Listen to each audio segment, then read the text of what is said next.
Quem achou, diga glória a Deus.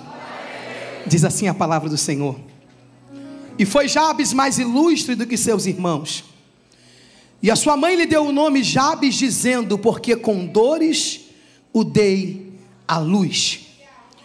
Jabes invocou o Deus de Israel, dizendo: ó, quem dera me abençoasses muito, e expandisses o meu território, que a tua mão esteja comigo, e preserva-me do mal, para que não me sobrevenha aflição.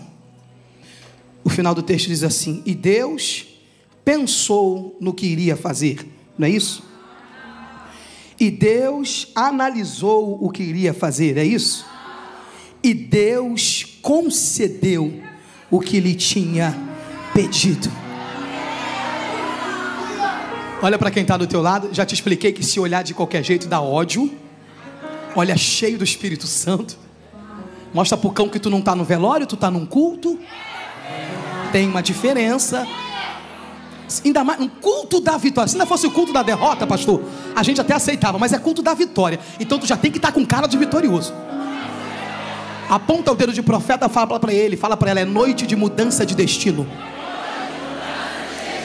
Para ensaio ficou bom, tu pode falar com mais ânimo. Diga: Deus te trouxe aqui para te dizer que Ele é Deus que muda destino. Fecha os teus olhos, põe a mão no coração. Pai, no nome de Jesus, oh Senhor, o que acabamos de ler agora foi a tua palavra, a mesma que o salmista diz que ela é lâmpada para os pés e luz para o caminho. Ela traz clareza para o presente, mas também aponta o futuro. Como servos da tua casa te pedimos, fale conosco uma vez mais, por intermédio da tua palavra, que todo espírito de dúvida, de perturbação, de incredulidade, de pânico, pavor, que todo ladrão de mente seja banido do nosso meio na autoridade que é no nome de Jesus. Declaramos que todo espírito governante dessa cidade não terá êxito e nem irá impedir aquilo que o Senhor já projetou para essa noite. Fique à vontade, Senhor, para curar. Fique à vontade para libertar. Fique à vontade para salvar. Declaramos que os teus anjos ministradores têm total liberdade para descer e subir nesse lugar. Faça aquilo que está no teu coração. E devolveremos para ti a glória, a honra, o louvor, o domínio e a majestade, porque é tudo teu e a ti pertence. Em o nome do teu Filho amado Jesus Cristo. Quem concorda, diga amém. Amém. Se assente funcionando. São 9h12. Pastor Paulinho falou para eu ficar à vontade. 00:12 a gente fecha. Tu percebe a emoção? O espírito de engano tu percebe aí, ó. Rapaz, se der 10 da noite, você vai ver só neguinho indo embora com a bolsinha. Ainda manda pra amiga: corre que o Uber tá chegando. Olha pra cá, eu não vou demorar. Eu amo esse texto, como eu amo toda a palavra de Deus. E o que aconteceu nesse cenário, nessa história que nós acabamos de ler, foi o seguinte: a Bíblia diz no livro das Crônicas, no capítulo 4, o cronista está narrando os descendentes de Judá, e ele começa no versículo 1 do capítulo 4, ele começa dizendo: os filhos de Judá foram Pérez, Esrom, Carmi, Ur, Sobal, Reaías, filho de Sobal. E ele começa. Quem gosta de ler genealogia? Eu amo. E no meio dessa história, a Bíblia diz que ele vai falar acerca de uma pessoa. O que aconteceu foi o seguinte: o testemunho dessa pessoa foi tão extraordinário, mas tão extraordinário, que ele não conseguiu apenas citar o nome, ele teve que contar o testemunho. O que aconteceu aqui foi o seguinte: o cronista que está narrando a descendência de Judá se depara com um testemunho de alguém, e todo testemunho é extraordinário. Só que o testemunho desse camarada é tão absurdo, mas tão absurdo, que o cronista não consegue citar apenas o seu nome, ele tem que contar a sua história. Eu sei que nós já estamos na introdução, mas eu não vim passear em Portugal, eu vim ser profeta. Segura a mão de quem está do teu lado e não segura na ponta. Quem segura na ponta é falso. Vamos acabar com essa história.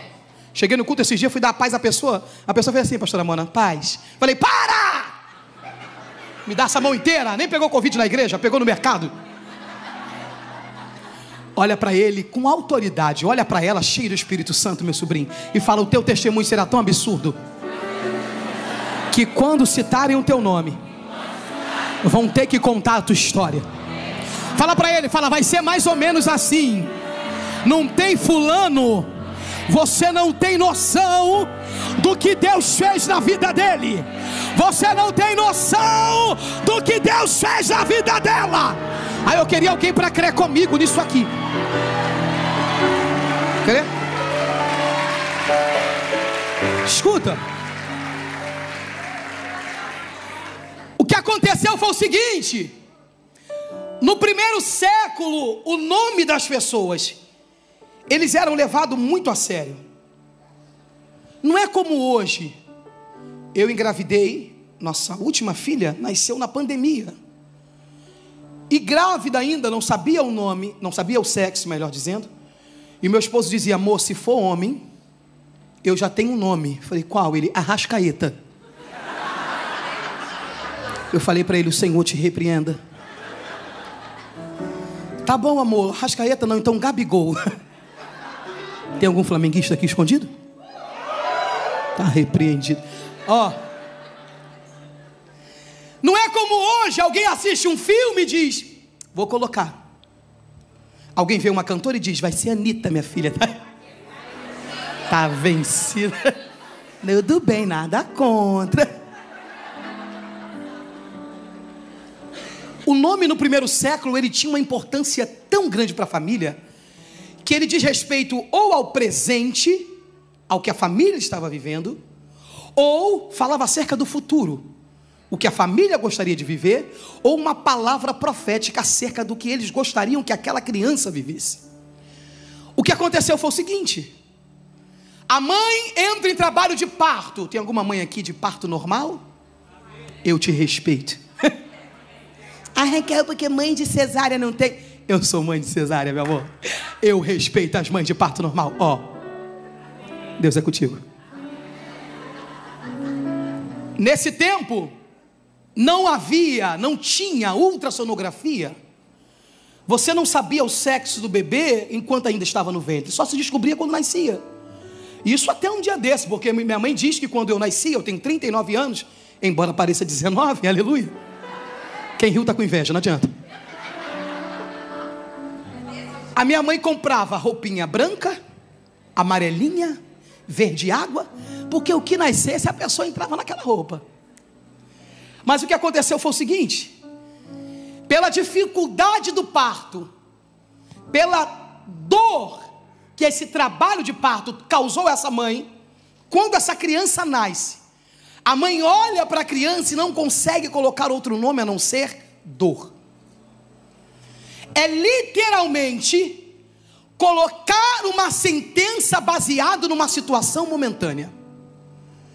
A mãe tomou uma atitude de pôr sobre aquela criança uma sentença baseada na situação momentânea. Você está sentado aí, ou talvez esteja em pé, mas você há de concordar comigo. Quantas vezes você abriu mão de pessoas baseado na dor momentânea? Quantas vezes você desistiu do projeto de Deus para a tua vida baseado na dor momentânea? Quantas vezes você desistiu da promessa de Deus para você baseado na dor momentânea? O que eu preciso fazer, Raquel, para que essa situação mude? Entender que dor não é eterna. Vai passar. Catuca quem está do teu lado, fala, não disfarça que é com a gente que Deus está falando. Fala para ele, essa situação não é eterna. Vai passar. Vai. Escuta. A mãe coloca o nome do filho de dor. Eu imagino, pastor Paulinho, a parteira entregando o neném no colo dela e perguntando, qual vai ser o nome? É um lindo menino. Como é que diz o português? Não. Miúdo. É um lindo miúdo. qual vai ser o nome? E ela dizendo: dor. Não! Qual é o nome do bebê? E ela não consegue enxergar outra coisa a não ser dor. Eu vim profetizar para quem veio receber que Deus vai mudar a ótica da visão momentânea. Deus vai mudar a ótica, a maneira como você enxerga as coisas. Você não vai mais definir o teu futuro baseado no que está vivendo hoje. Você não vai mais determinar o teu futuro baseado no que está enfrentando hoje. Deus te trouxe aqui para te dizer: essa situação não é eterna, vai passar. Alguém crê nisso comigo? Eu estou sozinha nesse culto?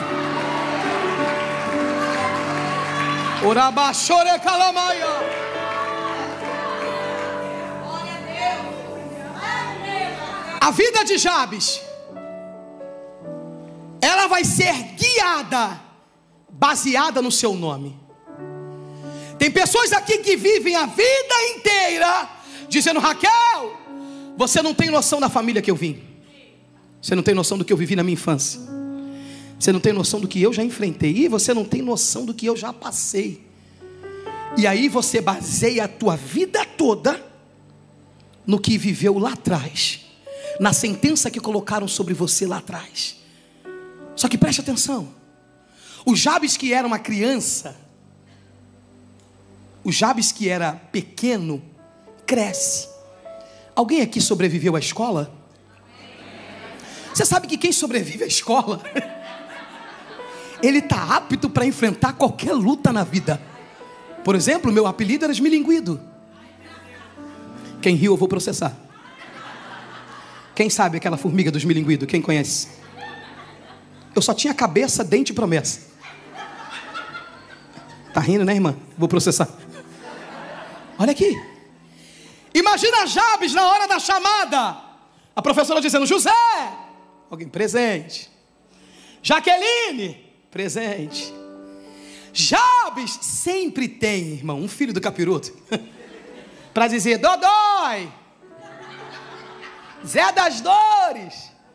Aí se for umas criancinhas lá da Baixada: tá doendo. Jabes sobrevive a isso tudo, até entender que antes de ser filho do pai e da mãe terreno, ele era filho do Deus vivo. Aponta para quem está do teu lado, fala para ele: antes de ser filho dos teus pais, dos teus progenitores, você é filho do Deus vivo. E existem algumas lições que eu aprendo aqui, e eu preciso correr. Eu quero que você guarde no teu coração. Escuta. Olha o que a Bíblia diz.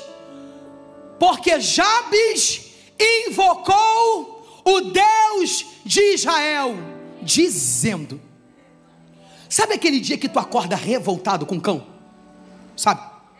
Aquele dia que tu fala assim: chega, eu chorei até aqui, eu me lamentei até aqui, eu reclamei até aqui, eu murmurei até aqui, eu vivi debaixo de sentenças até aqui, mas de hoje em diante eu vou me levantar, não como filho da Mariazinha, nem como filho do José, mas como filho do Deus vivo.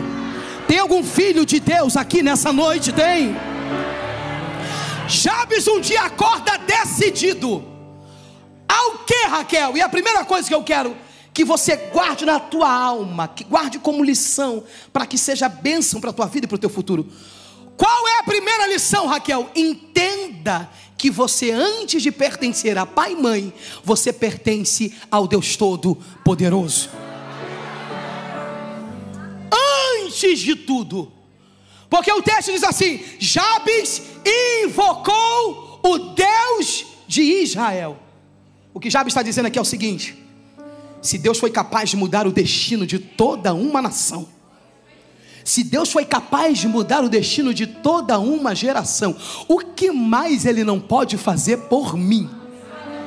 Pode ser profeta para quem está do teu lado? Pode.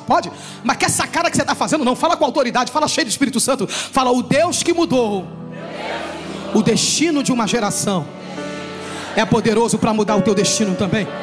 O Deus que mudou o destino de toda uma geração muda o teu destino também. Segunda coisa, olha o que o texto diz. Ele invoca ao Deus de Israel dizendo: que me abençoe muitíssimo. Que me abençoe muitíssimo. Que me abençoe muitíssimo. Quem se lembra que hoje em dia a gente não vai mais ao banco, mas do tempo quando a gente chegava no banco para sacar dinheiro na boca do caixa? Quem lembra desse tempo? A gente se arrumava todo para pegar 10 reais. Não era assim? Eu e Paulinho, a nossa agência era lá no centro do Rio. A gente ia tudo sério. Vim sacar meu dinheiro, quanto? 210. O que Job está dizendo para Deus é o seguinte: quando ele fala para Deus, pastor Paulinho, que me abençoe muitíssimo. Segunda coisa que eu quero que você guarde na tua alma, ele está dizendo para Deus o seguinte: que o tempo da bênção supere o tempo da dor. 4 pessoas entenderam, mas eu vou repetir. Job está dizendo para Deus: até aqui eu chorei, até aqui eu fui amaldiçoado, até aqui eu caminhei debaixo de uma sentença, mas de hoje para frente, de hoje em diante, eu vou caminhar debaixo da palavra que o Senhor liberou a meu respeito. Não é a palavra do meu pai, não é a palavra da minha mãe, não que as pessoas disseram, é aquilo que saiu da tua boca ao meu respeito. Alguém tem coragem de levantar a mãozinha e falar para ele que o tempo da bênção supere o tempo da dor, que o tempo da bênção supere o tempo do choro, que o tempo da bênção supere o tempo da perda? Alguém crê nisso aqui?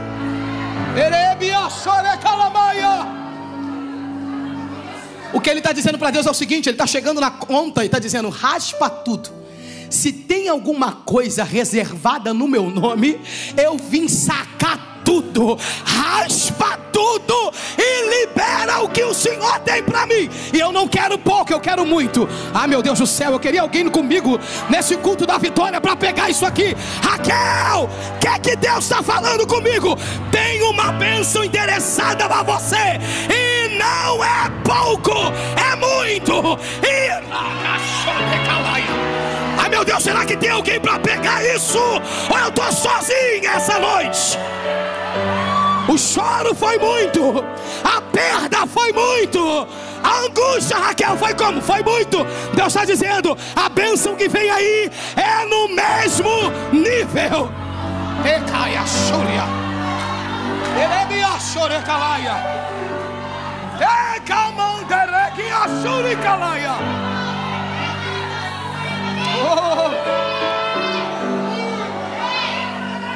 Olha para quem está do teu lado, fala: Deus vai superar, vai superar. É muito, o que está vindo aí é muito. Não vai dar para comparar. Não. Oh, meu Deus do céu, eu sinto a glória de Deus aqui, eu estou toda arrepiada. O espírito da profecia está aqui, pastor Paulinho. E o céu me dá autoridade para dizer o que está vindo aí. Ai. O que está vindo aí não vai dar para comparar, não vai. Amanda lá e a Sônia.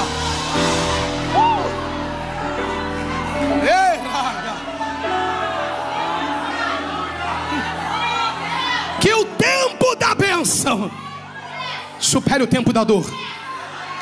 Você vai se esquecer do tempo da perda. Você só vai lembrar quando alguém comentar: eu lembro quando eu te conheci. Eu me lembro quando você chegou aqui. Ai. Vai superar. Olha para quem está do teu lado, fala para ele: não vai dar para comparar. Fala: eu estou toda arrepiada, eu sinto Jesus aqui. Olha para ela, fala: não vai dar para comparar.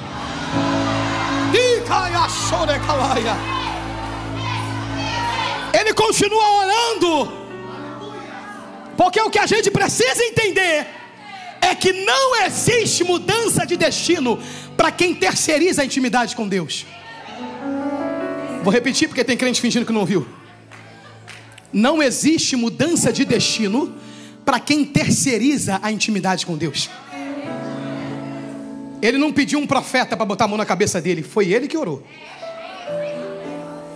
Ele não culpou ninguém. Ah, que se alguém fizesse 7 semanas lá em casa. Não, ele orou. Ele não transferiu para a mãe. Porque se a minha mãe botasse a mão na minha cabeça. Não, ele orou. Olha para quem está do teu lado e pergunta: quer viver mudança de destino? Fala, tenha intimidade com Deus. Fala, intimidade só se adquire quem está perto. Fala, e perto de Deus só dá para estar na oração, no jejum e na palavra.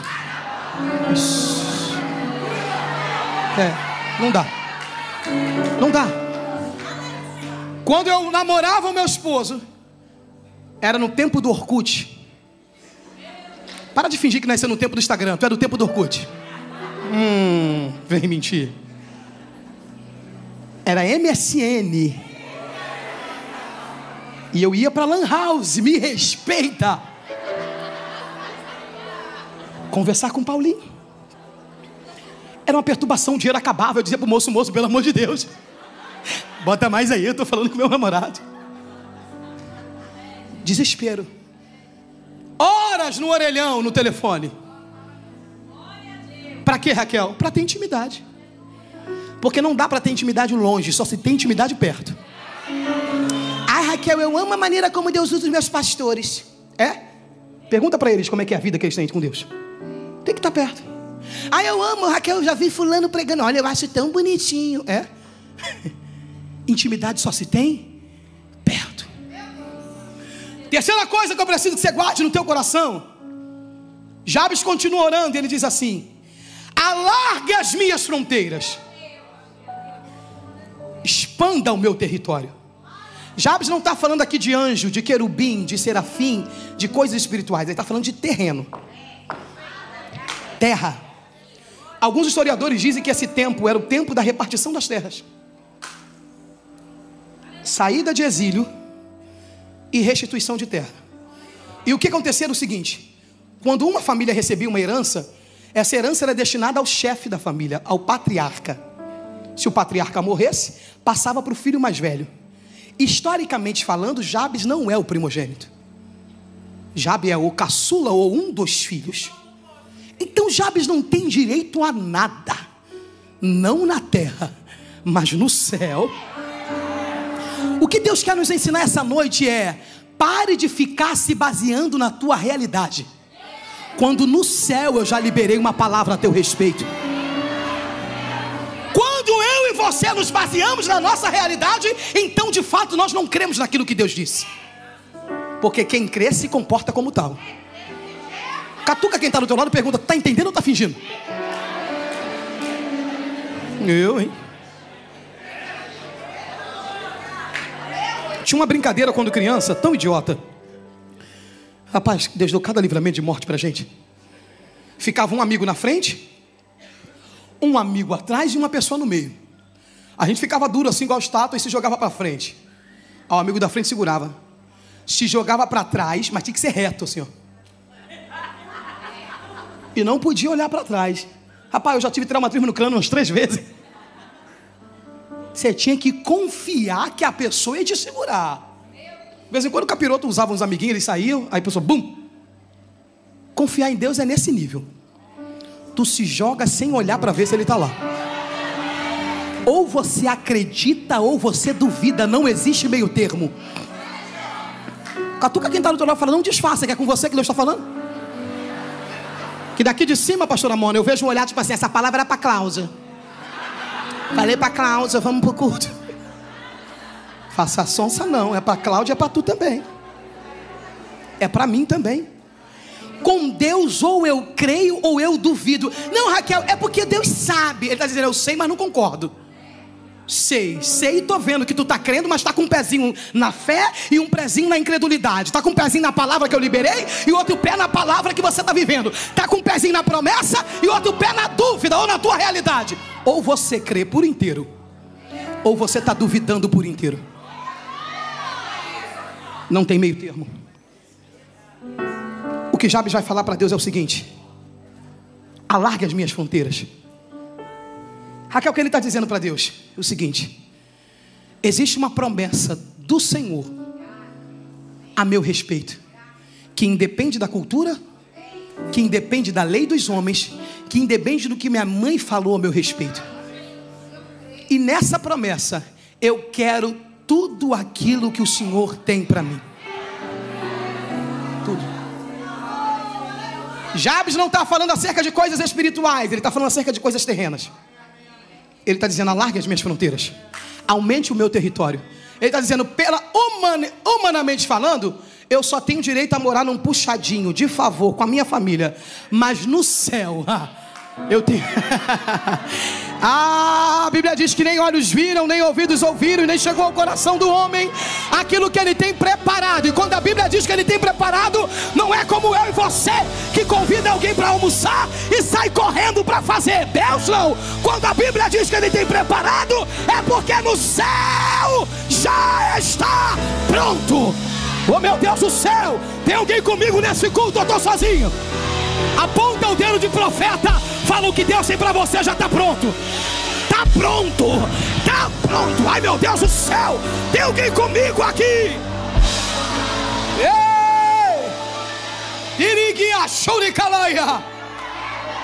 Está pronto, está pronto, está pronto, está pronto. Há uma graça de Deus aqui. Está pronto.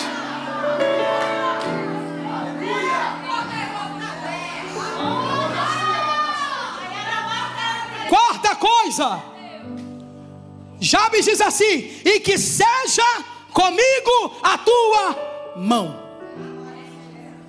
O que Jabes está dizendo? Quarta coisa: a tua bênção na minha vida não anula o prazer da tua companhia.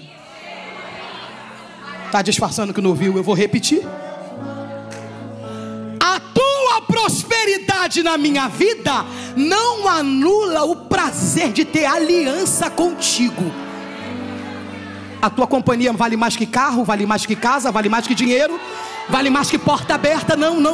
A tua presença na minha vida é insubstituível. Eu preciso da tua mão comigo de manhã, eu preciso da tua mão comigo de noite, eu preciso da tua mão comigo de madrugada.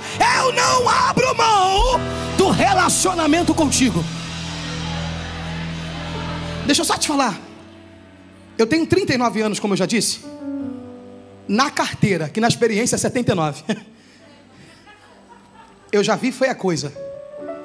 Pouca, mas já vi. Eu já vi gente que servia a Deus, amava a Deus, pastor Paulinho, era fiel. Lembra do tempo da Calói? Quem lembra da bicicleta Calói? Irmão, para de fingir que nasceu no patinete elétrico, irmão. O que é isso? Quem é do tempo da Calói, levanta a mão. A pessoa era fiel. Ia para EBD, a esposa sentadinha de lado na garupa. Não era assim? Toda evangélica, a biblinha aqui. Paz, caminhando eu vou para Canaã. Olha aqui, não faltava um culto. Deus é bom, Deus é fiel. Pastor, pode contar comigo. É porque eu amo a casa de Deus, é porque eu amo o Senhor, eu amo a presença de Deus. Deus é tudo, Deus é o meu ar. Deus Foi Deus dar um Fusca, sumiu. Estou te falando, não é fofoca, eu vi. Sumiu. Ei, eu não estou dizendo que você não tem que cuidar da tua vida, entenda, e você sabe do que Deus está falando. Eu estou falando de quando Ele te abençoa, você acaba, ao invés de priorizar a presença dEle, você começa a priorizar a bênção que Ele te deu. A companhia dEle nunca será inferior à bênção dEle na minha vida.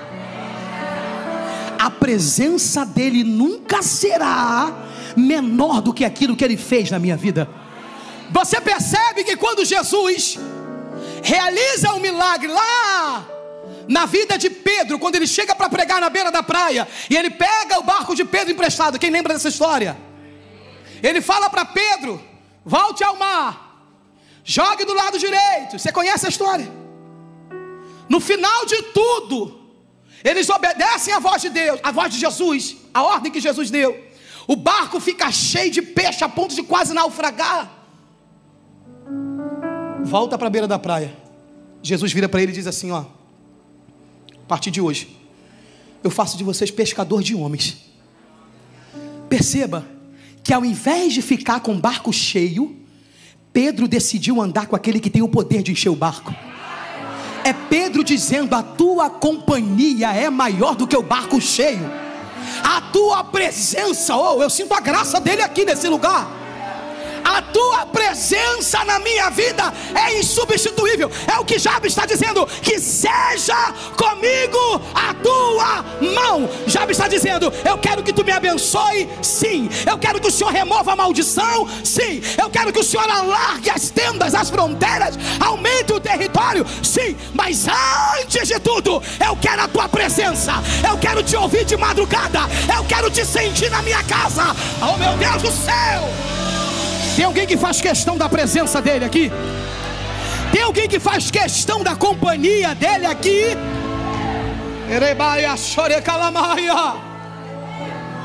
É insubstituível. Ei, minha irmã, ei, meu irmão, não permita que Satanás coloque na mesa para que você decida entre a bênção e a promessa. Ou melhor, entre a bênção e a presença. Não dá para negociar. A presença dele é insubstituível. Ah, Raquel, Deus me abriu uma porta, mas com isso eu vou ter que... eu não posso mais ir a culto, eu não posso mais ver ninguém. Raquel, eu não tenho tempo para orar. Analise direito se essa porta foi Deus quem abriu. Olha, Raquel, Deus me abriu uma porta, mas olha, acabou, Raquel, já faz 4 anos que eu não venho na igreja. Primeiro culto que eu vou ver hoje. Catuca quem está do teu lado, fala: a bênção dele não é substituível. Fala: não dá para substituir a presença dele, melhor dizendo. Fala: a presença dele na tua vida é insubstituível. Ele continua orando e ele diz assim: que me preserve do mal. Quando Jesus vai explicar aos discípulos dá um exemplo de uma oração correta, ele faz a que nós conhecemos como a oração do Pai Nosso. E no final da oração ele diz assim: livra-nos do mal. Jesus sabe o que o mal é capaz de fazer na vida de alguém que não tem aliança. Jesus sabe o que o mal é capaz de fazer na vida de um crente distraído. Já viu um crente distraído? É aquele dia que a gente não faz o devocional direito. É aquele dia que você erra, você faz assim: rapaz, que mole que eu dei. Rapaz, por que eu falei isso? Por que eu agi assim? Por que eu errei? Por que eu tomei essa atitude? Distraído. Sabe quando o cão pega a gente distraído? O mal tem o poder de destruir famílias inteiras. O mal tem o poder de acabar com projeto, com promessa, com futuro. O que Jabes está dizendo para Deus é o seguinte: eu quero a tua bênção. Sim, eu quero que o Senhor alargue as fronteiras. Sim, eu não abro mão da tua companhia. Não abro mão. Eu quero a tua mão comigo. Mas eu te peço algo: não permita nunca mais que Satanás toque nessa área da minha vida. Ele não está dizendo para Deus: me isente de todas as lutas, porque ele sabe que isso é impossível. A gente só pega a parte da bênção, mas existe uma promessa que também mas não deixa de ser: no mundo tereis aflição. A aflição também é uma promessa, porque é a aflição que lapida a gente, é a aflição que nos amadurece, é a aflição que nos leva ao centro da vontade de Deus. Se não fosse aflição, tu não estava aqui, estava no Algarve, com a perna para o alto, tomando água de coco. Catuca quem está do teu lado, fala: dá um glória, porque é com a gente que Deus está falando. E me preserve do mal. Seja profeta para quem está do teu lado. Eu termino agora. Fala para ele: Deus te trouxe aqui. Não, com essa cara eu iria embora agora, com essa cara que tu fez. Para com isso. Fala com ânimo, diga: Deus te trouxe aqui para te dizer que nessa área específica Satanás não toca mais. Não, eu disse para ser profeta. Fala: foi Deus que te trouxe para te dizer que nessa área o inimigo não toca mais. O inimigo não toca. Eu não estou falando, eu estou profetizando. O inimigo não toca. É no teu casamento, não toca. É na vida dos teus filhos, não toca. É no teu ministério, não toca. Eu sinto a graça de Deus aqui.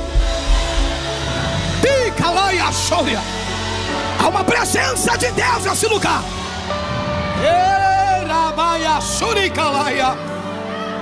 Outras aflições virão, mas nessa área o céu está dizendo: não toca.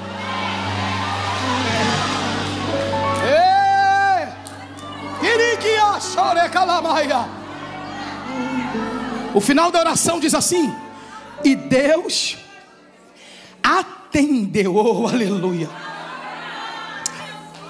E Deus atendeu o que ele havia pedido. Eu aprendi, e última coisa, queria que você guardasse: Deus não atende desejo, Deus só atende pedido. Todas as vezes que Jesus iria realizar um milagre, ele perguntava: o que queres que eu te faça? Parece ironia.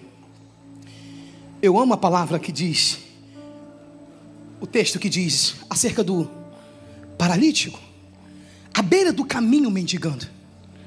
Então ele é cego e também mendigo, perdão, paralítico não, cego à beira do caminho mendigando. Ele era cego e também mendigo. Ele precisa tanto de esmola, porque não podia trabalhar, quanto de comida. Aí Jesus chega para ele e pergunta: o que queres que eu te faça? Após ele gritar: filho de Davi, tem misericórdia de mim, as pessoas mandam ele calar. Jesus vai lá atendê-lo. Só que a pergunta de Jesus sempre me deixa intrigada. É porque Jesus quer saber qual é a prioridade e qual é a necessidade. Raquel, qual era a necessidade? Comida, dinheiro. Mas a prioridade era enxergar. Quando Jesus pergunta: o que queres que eu te faça? Ele está dizendo: você quer que eu resolva o teu presente ou que eu garanta o teu futuro? Você quer que eu te dê algo que vai resolver um momento, ou você quer que eu mude a tua história a tal ponto de você não precisar mendigar nunca mais? É por isso que ele quer te ouvir. Ele quer saber qual é a tua necessidade, qual é a tua prioridade. Tem gente que uma moeda, um prato resolve, mas já tem outros que dizem: não, eu quero ver, eu quero enxergar a tal ponto de não precisar mendigar nunca mais. A Bíblia diz que Deus atendeu o que ele pediu, porque quem atende desejo é gênio da lâmpada. Deus não. Deus atende pedido, ele quer ouvir você falar. Mas Deus é sabedor, sim. E por ser sabedor, ele quer conhecer a tal ponto que você, na verdade, ele quer revelar a tal ponto que você reconheça qual é a tua verdadeira necessidade e a tua prioridade. O texto diz que Deus atendeu o que ele tinha pedido. Eu termino agora. A palavra diz que esse Jabes, ele é descendente de Judá. Que Judá é esse, Raquel? Um dos filhos de Jacó. A Bíblia diz que antes que Jacó morresse, ele vai liberar uma palavra para a vida de cada filho. Cada filho. Ele vai abençoar cada um por um. Oh, aleluia. A cada filho ele libera uma palavra profética. E a palavra do patriarca naquela época tinha um peso enorme. Era de grande valia. Definiria o destino, apontaria o caminho. E o patriarca Jacó vai dizer para Judá: Judá, a ti te louvarão os teus irmãos. Judá, a tua mão será sobre o pescoço dos teus inimigos. Judá, tu é como um leãozinho, quem o despertará? O que o patriarca está dizendo, Raquel, acerca de Judá e da sua descendência? Ele está dizendo o seguinte: eu te darei domínio, eu te darei autoridade, eu te darei destaque entre os teus. Eu preciso que você entenda isso aqui para a gente orar. O que Deus quer falar comigo? Deus está dizendo o seguinte: antes que papai e mamãe da terra liberasse uma palavra de maldição, de dor sobre o ventre em que você estava, o céu, o Pai divino já tinha liberado uma palavra a teu respeito. Tem alguém comigo no culto da vitória ou já foi para casa? Deus te trouxe aqui, meu irmão, Deus te trouxe aqui, minha irmã, para te dizer que o Deus que se antecipa te abençoou primeiro. O Deus que se antecipa chegou primeiro. Ele está dizendo: ei, eu sei, alguém liberou uma palavra maldita. Eu sei, alguém disse que não daria certo. Eu sei, alguém disse que você não chegaria a lugar nenhum. Só que antes de nascer, eu liberei uma... Meu Deus do céu. Ai, será que tem alguém comigo? Será que tem alguém comigo nesse culto? Oh! Segura a mão de quem está do teu lado, segura. Fala para ele: foi antes de nascer, já tinha uma palavra de bênção a teu respeito. Fala: antes de nascer, a bênção superou a maldição. Diga: antes de nascer, o céu já tinha uma palavra a teu respeito. Alguém acredita nisso? Fica de pé comigo no teu lugar. Ei! Ei! Iriquia choreca la bandeira. Fica tapa choreca lá.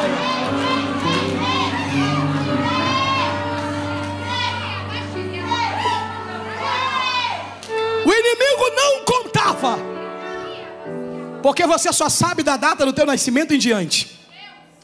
Mas lá no Gólgota, Jesus se fez maldição por mim e por você.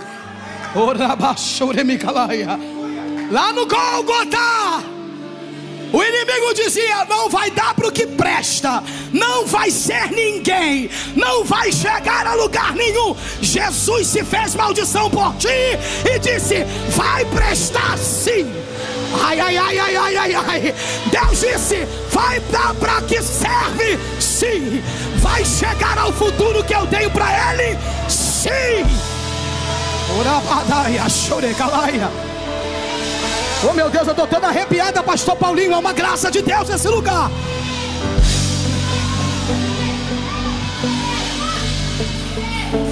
Eu quero te convidar a orar em 1 minuto. O que eu vou fazer, Raquel? Você vai pedir. Você já adorou? Você já agradeceu? Você já ofertou? Você vai orar com riquezas de detalhe. Preste atenção. Você não vê Jabes aqui dizendo: talvez. Não, ele é assertivo e intencional. Ele diz: Senhor, o meu sonho é esse, eu desejo isso, eu quero isso. Áreas da vida dele que estavam presas por causa da sentença que ele carregava, ele colocou todas aos pés de Jesus, aos pés de Deus, e disse: é isso, é isso. Essa é a área, é essa área, é isso aqui que eu desejo. Tem alguém entendendo isso aqui? Então eu vou te dar 1 minuto para você orar. Você está no ambiente profético, meu irmão. E eu aprendi que em ambientes proféticos palavras se tornam decretos. Você crê nisso? Você crê nisso? Crê mesmo? Então comece a orar aí agora, rápido. Não. Eu queria que o louvor viesse para cá. Raquel, eu quero dobrar o joelho. Pode dobrar. Raquel, eu quero deitar. Pode deitar. Só não perca o que Deus está fazendo aqui. Comece a clamar a Deus aqui. Enquanto eles vão cantar, você vai orar. Não. Você vai clamar. Abra a tua boca e comece a falar com Jesus aí agora. Mas fale com riqueza de detalhes, vai. Fale com riqueza de detalhe. O Deus que se antecipa está dizendo: antes de você nascer, como ele disse ao profeta Jeremias: antes que te formasse no ventre, eu te conheci, e antes de sair da madre, te santifiquei. Ele está dizendo: eu me antecipo. Eu cheguei antes da dor, eu cheguei antes da maldição, eu cheguei antes da sentença, eu cheguei antes da palavra maldita. Eu me antecipo. Comece a clamar. Ore mesmo. Isso. Não se preocupe com quem está do lado, não. Raquel, e fulano vai ouvir. Não. Você está numa noite profética, meu irmão. Abra a tua boca, isso. Vamos. Clame mesmo. Fale para Deus com riqueza de detalhe, vai. Oh, ele vai achar, né, calamahaya.